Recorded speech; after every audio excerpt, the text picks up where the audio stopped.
morning, children of light. We are here again, back because of the word of God, which is the light of our eyes, our spirits, our soul, our minds. So today we are going to have this word of God in the book of Revelation, chapter 20, verse 15, that is written that if your name is your name written in the book of life.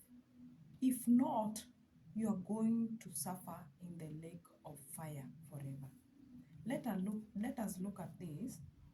Hebu imagine wakati unafanya dhambi, judgment yako ni the lake of fire.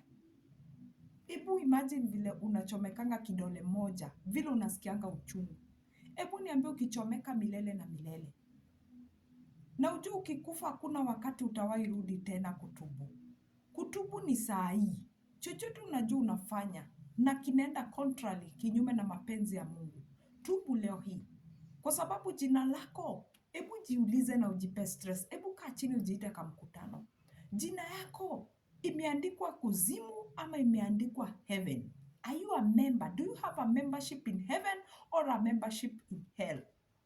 Wakati unachukia huyo mwingine atijua amekukosea, na Yesu alitoa sheria ile itafanya uende mbinguni. Upende jirani yako na umsamehe mara 777. Na wakati haumsamehe, unafikiria jina yako iko kwa kitabu gani? Na wakati unasema kisasi kwa kisasi, na Yesu alisema alikuja kumaliza hiyo sheria ya kisasi kwa kisasi. Sasa tupendane na tuhurumiane na tusameheane. Wakati wewe upendani na usameheane, unafikiria ni tiketi ya kwenda wapi unachukua? Yesu ako karibu kurudi kuchukua kanisa yake, na kanisa ni wewe. Umejitayarisha? Is your garment clean? Are you saved? What are you doing in this world that is glorifying the works of God and his name? Wakati ulizaliwa kwa hii dunia, ulikuwa na purpose. Musa alikuwa na purpose. Yesu alikuwa na purpose. Joseph had a purpose. Esther had a purpose. What is your purpose? Unafikiria purpose yako ni kukuja kuvaa nguo miniskirt na kuangusha wanaume? Unafikiria purpose Mungu alikupea ni kushinda ukiwa club unakunywa pombe na kukua stripper? Do you think this is the will of God? Chochote unajua unakifanya na sio mapenzi ya Mungu, na unajua ndani yako kuna calling ya Mungu, tafadhali epuka. This is the time, kwa sababu judgment inakuja for those who are not written in the book of life. Tafadhali tuache. Hebu tusome vizuri hiyo maandiko in the book of Revelation chapter 20 verse 13. Then the sea gave up its dead. Death and the world of the dead also gave up the dead they held, and all were judged according to what they have done. What have you done? Maandiko inasema your body is the temple of the living God. Hiyo temple umeidunga-dunga, umeichora-chora, umefanya nini? Umetoboa mapua, masikio, mdomo, ulimi umepasua, macho umeka eye contact, nywele umepaka dye. Can you tell me, do you think Mungu alikaa chini akakuumba na makosa? Unajua hiyo ni kutoa Mungu makosa, and it is very wrong. Hebu tubu hiyo dhambi na uachane nayo. Kutubu ni kuacha na kuacha kabisa. Kutubu ni kuambia Mungu nisamehe na kuacha. Live your ways. Wachana na kile unaona unafanya. Kile kinaweza fanya Yesu asikuje kukuchukua. Kile kinaweza fanya jina lako lisiandikwe kwa kitabu cha uzima. Ujue judgment ya mwisho ndio hii. Hebu tuisikie. In the book of Revelation 20:14, then death and the world of the dead were thrown into the lake of fire. This lake of fire is the second death. Hii ni second death. Hebu jiulize ukikufa. Ujue hakuna ukienda usai ukufe. Unajua you don't know tomorrow. Hebu imagine ukiamka asubuhi upande gari na hakuna mahali umeambiana na mtu ati hiyo gari itakuangusha. Una trust hiyo dereva kabisa. Anakubeba unaenda mpaka town na uko sure kabisa utarudi na kile umeendea bila kuhusisha Mungu ndani. Wewe hebu niambie, na si hivyo iko, lakini nakupea reality of life. Hebu ukipanda hiyo gari ukose kurudi, wewe unafikiria utaenda wapi? Where will you go? Sai ulale na hakuna mahali umeambiana na Mungu ama umempea contract ya kuishi. Na ukilala hivyo ukose kuamka, where do you think you will go? Na wakati unachukua hiyo dawa ama roho ya kujiua, unataka kujiua, unataka kujimaliza, Si unajua unakuwa ukifanya maisha ikuwe rahisi ya kwenda hell, unapandanga gari haraka ya kwenda kuchomeka in the lake of fire. Ujiue, ukose kujiua, ufanye dhambi yote in the lake of fire.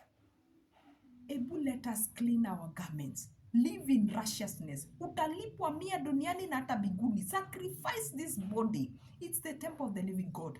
Yesu alisacrifice. Ebu tuone hapo 15. Those who did not have their names written in the book of the living were thrown into the lake of fire. Na ujue ukirushwa kwa moto. Lazarus, ebu imagine, kuna vile we don't think about the reality of life after this world. Yesu akikuja kama leo, unasikia maandiko inasema nobody knows the time or the hour that Jesus is coming for his children. Hata Yesu mwenyewe ajui, hiyo siri iko na Mungu peke yake. Imagine trumpet ikiblow sahi, karumbeta ikipigwa sahi, where will you go? Utakuwa umesimama wapi? Maybe leo ndo unakimbia kurenew chawi.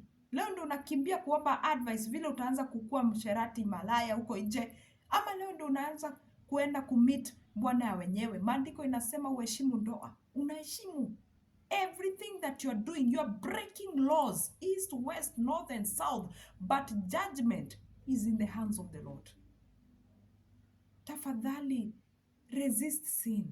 Tuachane na dhambi. Imagine ukichomeka tu hapo kakidole, vile unasikianga. Na sasa utachomeka internally. Unajua sahi mtu mwenye amechomeka, mwenye alikufa kifo ya kwanza, wacha ya pili. Huyo mwenye amesha kufa, unaona kabisa amekufa. Anaungua huko, anaambia Mungu, tafadhali, nipatie just one chance, nikuje ni repent. But you are asking for million chances za kurepent.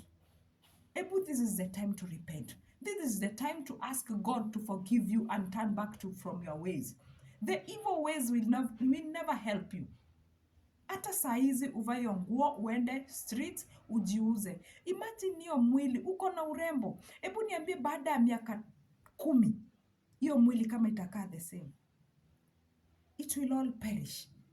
Give your life to Christ. Nothing is impossible.